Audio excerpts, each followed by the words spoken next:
Hello students, how are you all? I hope that you will all quite well. Beta, we are just going to start today valence electrons. What are valence electrons? I am just going to write the definition of valence electrons. Valence electrons. The number of electrons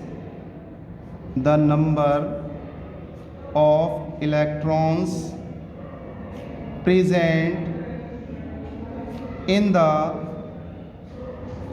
outermost shell of an atom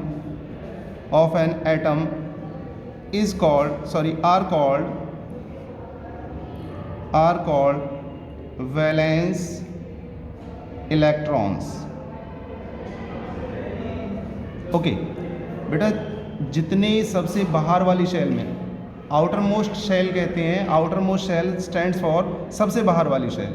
सबसे बाहर वाली shell में जितने electron present होते हैं, है ना, उनको हम वैलेंस इलेक्ट्रॉन कहते हैं। जैसे I am just starting, I am taking the example to understand it. Sodium Na sodium atom, and what is the atomic number of sodium? It is 11. Electronic configuration Klm 281. How many electrons are present in its outermost shell? देखो outermost shell तो यही हुआ ना, सबसे बाहर वाला K पहले वाला, दूसरा ये तीसरा, तो सबसे बाहर M आ रहा है। अगर एक और होता N तो N हो जाता सबसे बाहर वाला, तो सबसे बाहर वाला यहाँ जो है M है। तो M में कितने इलेक्ट्रॉन्स हैं? 1 electron. How many electrons are present in M shell here? 1 electron. It means Na atom contains 1 electron in its outermost shell. Understanding? I am taking one more example to understand it. If you will take the Al, atomic number of Al 13, then electronic configuration of Al Klm 283. How many valence electrons are present here? 3. तो यहाँ पर I can write here valence electrons in case of sodium, ये हो गया, इसका तो हो गया, is equal to 1. In case of valence electron aluminium, valence electrons इस केस में हो गया, ये हो गया आपका 3 हो गया। इस तरह से वैलेंस इलेक्ट्रॉन्स को निकाल सकते हैं आप। Okay, next topic is valency. What is valency? The combining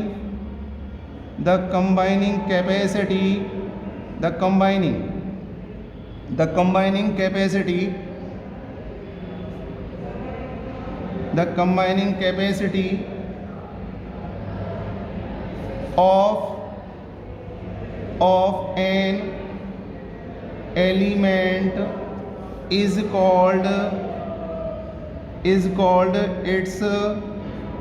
is called its valency. The combining capacity of an element is called its valency. ठीक है, suppose it if you are taking the example Na, once again atomic number 11, Klm 281, valency हो जाएगी 1 इसकी। ठीक है, क्योंकि ये 1 electron lose करेगा। आप ले रहे हो Mg is equal to 12, Klm 282, valency हो जाएगी इसकी 2, ये 2 लूज करेगा। आप ले रहे हो एल्यूमिनियम, जिंक ले लो, चलो नेक्स्ट ले लेता हूँ zinc, Zn atomic number 30, Kl28 in M shell, how many electrons will come? बेटा पेन रुक गया है थोड़ा, मैं दूसरा पेन ले लेता हूँ, कोई बात नहीं, थोड़ा वेट करो। Klm how many electrons will come here? Total 10 हुआ, 18, N में आ जाएगा 2, तो इसकी वैलेंसी हो गई कितनी? 2। अच्छा, अब ये होता क्या है, अगर किसी शेल में, ध्यान रहे, आउटर मोस्ट शेल 1 इलेक्ट्रॉन हो, 2 हो, 3 हो, तो वैलेंसी वही आती है। इसकी वैलेंसी +1, +2 एंड +3। ध्यान रहे, अगर किसी केस में वैलेंस इलेक्ट्रॉन 4 हो, 5 हो, 6 हो, 7 हो, if valence electrons are 4, 5, 6, 7, then valency will be 4। इसकी जो वैलेंसी क्या आएगी? 4 to 5 की इसकी आ जाएगी 4। ठीक है, और उसके बाद इसकी आ जाएगी 5 वाले की आती है आपकी +3। 3 इलेक्ट्रॉन गेन करेगा, ठीक है। 6 वाले की आ जाएगी आपकी +3 नहीं आएगी, -3 माइनस में होती है गेन करने के लिए, ये -2 आ जाएगी, और 7 वाले की आ जाएगी -1। तो इस तरह से वैलेंसी आ जाती है। ध्यान रहे अगर इलेक्ट्रॉन 1 2 3 हैं तो उसकी वैलेंसी पॉजिटिव आती है, इलेक्ट्रॉन 4 5 6 7 है तो उनकी वैलेंसी ये इस तरह से आती है, माइनस में आएगी, -4 -3 -2 -1। ओके, तो वैलेंसी इस तरह से हो जाएगा गेन करने का। और आपको निकालनी है, एग्जाम्पल और ले रहा हूँ मैं, सल्फर का एग्जाम्पल ले लेता हूँ। सल्फर का atomic number 16, atomic number of sulphur is 16, KLM286। Then valence electrons are 6 हैं, देखो यहाँ पे 6 हैं, तो 6 वाले के लिए क्या होगा, इसको ऑक्टेट कंप्लीट करने के लिए, 8 कंप्लीट करने के लिए कितने इलेक्ट्रॉन्स चाहिए, how many electrons are required to complete its octet, 2, तभी तो 8 होगा ना। तो 2 इलेक्ट्रॉन की रिक्वायरमेंट है, तो इसलिए 2 इलेक्ट्रॉन गेन करेगा तो इस पर जो वैलेंसी आएगी इसकी -2, वैलेंसी आएगी -2। कहने का मतलब ये हुआ, अगर आउटर मोस्ट शेल में 4 इलेक्ट्रॉन हो, 5 हो, 6 हो, 7 हो तो उनकी वैलेंसी नेगेटिव आती है, तो इसकी -2 आएगी। 1 2 3 हो तो पॉजिटिव आती है, ठीक है। और अब ध्यान रखना, 1 2 3 वाले 1 इलेक्ट्रॉन है, 2 इलेक्ट्रॉन है, तो 3 इलेक्ट्रॉन है, तो वैलेंसी भी वही होगी जो इतने इलेक्ट्रॉन है। 1 इलेक्ट्रॉन है तो 1 हो जाएगी, 2 इलेक्ट्रॉन है आउटर मोस्ट शेल में तो 2 हो जाएगी, 3 इलेक्ट्रॉन है आउटर मोस्ट शेल में तो 3 हो जाएगी। लेकिन अगर वैलेंस इलेक्ट्रॉन 4 5 6 7 हो गए और उनकी वैलेंसी निकालनी हो तो वो 8 में से माइनस करके आती है। कितने में से माइनस करके आती है? 8 में से। जैसे आपको 4 वाले की निकालनी है तो 8 - 4 4 वैलेंसी आएगी। अगर किसी के आउटर मोस्ट शेल में 5 इलेक्ट्रॉन हो तो 8 - 5 उसकी वैलेंसी 3 आएगी। किसके? माइनस के, ये माइनस के। अगर किसी के शेल में 6 इलेक्ट्रॉन हो तो 8 - 6 उसकी वैलेंसी आएगी 2 आएगी, लेकिन नेगेटिव होती है -2। किसी में जो है 7 इलेक्ट्रॉन हो तो 8 - 7 ये 1 आएगी, लेकिन वैलेंसी माइनस में आती है। वैसे नॉर्मली मैथ में 8 में से 4 सब्ट्रैक्ट करोगे तो प्लस का 4 आएगा, लेकिन इन केसेस में ध्यान रखना है 4 5 6 7 वाली के लिए वैलेंसी नेगेटिव आएंगी और वो 8 में से माइनस करके आती हैं। तो वैलेंसी वाला टॉपिक आपका कंप्लीट हुआ। अब नेक्स्ट है आपका, हम ले लेते हैं mass percentage.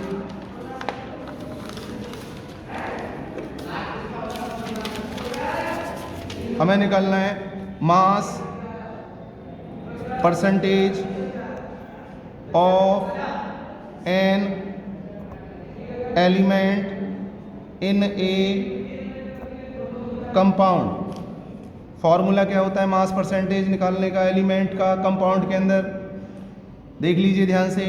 Mass of an element, mass of element कहाँ पे एलिमेंट का mass? In a compound is equal to the mass, किसके इक्वल होगा? Mass of an element, mass of an element compound के अंदर जो मास है, upon mass of the compound, mass of the compound multiply by 100 से multiply करना है, 100 है, यहाँ पे दिख नहीं रहा होगा आपको, मल्टीप्लाई बाई 100। तो इसको मैं निकालूंगा यहाँ। अब ये हो जाएगा जैसे कि कैलकुलेट द, न्यूमेरिकल ले लेता हूँ मैं, calculate the mass percentage of each element in H2O। H2O में हर एक एलिमेंट का मास परसेंटेज निकालो। तो सॉल्यूशन है, I am giving the solution, mass of hydrogen, पहले तो हाइड्रोजन है वाटर में, देख रहे हो ना, मास ऑफ हाइड्रोजन इन किसके अंदर? इन H2O। कितना मास है हाइड्रोजन का H2O में? देखो यहाँ भी दिख रहा है H2O। Atomic mass of hydrogen 1, how many atoms आ रहे हैं? 2 से मल्टीप्लाई हो जाएगा तो 2 ग्राम। मास ऑफ, नेक्स्ट है आपका mass of oxygen, next element is oxygen in H2O। H2O में ऑक्सीजन का मास देखो, ऑक्सीजन 1 है तो इसका मास 16, ऑक्सीजन का मास 16 होता है। कितना एटम है ऑक्सीजन का? 1, it is multiply by 1, then mass of the oxygen atom is 16 gram. Okay, and one more thing here, it is a compound H2O। Mass of, total compound में निकालना है मास ऑफ H2O ये हो जाएगा आपका mass of H2O total का, दोनों को ऐड कर दो, 2 + 16 is equal to 18 gram. Then mass percentage of किसका निकालना है 1 बाई 1, एक तो आपको हाइड्रोजन का निकालना है और एक ऑक्सीजन का निकालना है। तो आप लिखेंगे mass percentage of hydrogen is equal to what is the mass of hydrogen, अभी निकाला था, ये रहा हाइड्रोजन का मास 2 ग्राम। तो हो जाएगा 2 divided by total mass of the compound. Total mass of the compound कितना है इसका 18 आया, देखो कंपाउंड का निकाला H2O का 18 मल्टीप्लाई बाई 100, 2 1 ज़ा 2 9 ज़ा 100/9 इसका निकालेंगे तो 11.1 आएगा। आप कैलकुलेट करके देख लेना, 11.1 वैल्यू आएगी, 11.1% मास परसेंट है ना, तो परसेंट आया। नेक्स्ट है आपका आपको निकालना है मास परसेंट ऑफ किसका रह गया, मास परसेंटेज ऑफ ऑक्सीजन। तो ऑक्सीजन का निकालो, ऑक्सीजन का क्या होगा, how many atoms of oxygen are here, total mass of the oxygen 16, तो 16 डिवाइडेड बाई 18, टोटल 18 है, मल्टीप्लाई बाई 100, 2 8 ज़ा 2 9 ज़ा 1800/9 यू विल देन आ जाएगा 88.8%। इसका मतलब अगर आपके पास 1 मॉलिक्यूल ऑफ वाटर हो तो उसमें 11.1% आपके पास हाइड्रोजन होगा और आपका ऑक्सीजन 88.8% होगा। तो मास परसेंटेज हम इस तरह से निकाल सकते हैं। आपको मास परसेंटेज के न्यूमेरिकल्स दे रखे होंगे बुक में, वो आपको खुद करने हैं देख करके, ठीक है। बाकी बेटा आज के लिए इतना ही है, बाकी हम कल कराएंगे। Thank you very much. Thank you Manoj sir. ये इस पे क्लिक करो ना। हाँ।